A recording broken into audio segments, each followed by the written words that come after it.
halkan waa deegaanka Ceeldon oo qiyaastii 20 kiiloomitir u jirta magaalada Baydhabo ee xarunta gobolka Baay.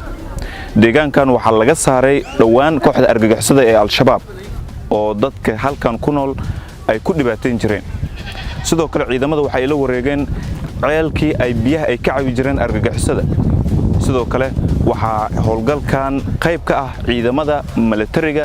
asluubta booliiska iyo nabad sugidda koonfur galbeed sidoo kale ciidamada ayaa waxa ay la wareegeen deegaano kale oo ka tirsan gobolka Baay waxa socda guluf dagaal oo looga ciribtirayo gobolka Baay kooxda argagixisada shabaab qaar ka mid ah saraakiil ay horkacayeen ciidamadan iyo sidoo kale wasiirka warfaafinta koonfur galbeed Soomaaliya oo ciidamada u qudbeeyay ayaa waxa ay sheegeen in uu sii socon doono howlgaladan looga safeynayo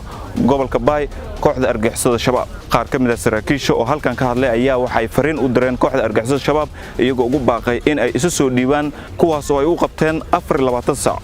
shabaab beenganta ka hay kobaad tankala wakala likiga golaan wadanka kubad wadanka ma ka jiraas shalay 20 jaro ii dhulku hanan kor oraseen walaagi ay hasin ka gaabanay ha gaabadeen argayna madagana mislido kale ka dara dhalinyarada madi weeraas way baraase kaafiriinga ay kariiday ta kolkay gali araas kolkiin gali nimanka ugu staha olooshada shaqaystaalka inaan fariinyan tan ka jeedi namiya walisan lana seen kulika ma mahada idaalay dhigdiye mal qobada hadii lagu yiraw abooje aan waalidki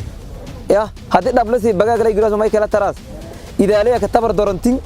taliyaha qaybta booliiska ee gobolka Baay Amiin Madruur ayaa waxa uu sheegay in ay sii socon doonaan howlgallada looga ciribtirayo kooxda argagixisada shabaab guud ahaan gobolka Baay dagaalka hatiba bilaawdi halay iyo habeen hor way weerareen ciidamadii oo ka jaran Daawudow wal isku reebi miidiyo iyo baqtijo meelku ku rooreen marka way la siin ku faday antii siigna meel raayis ashar lama filaan aan dhigdan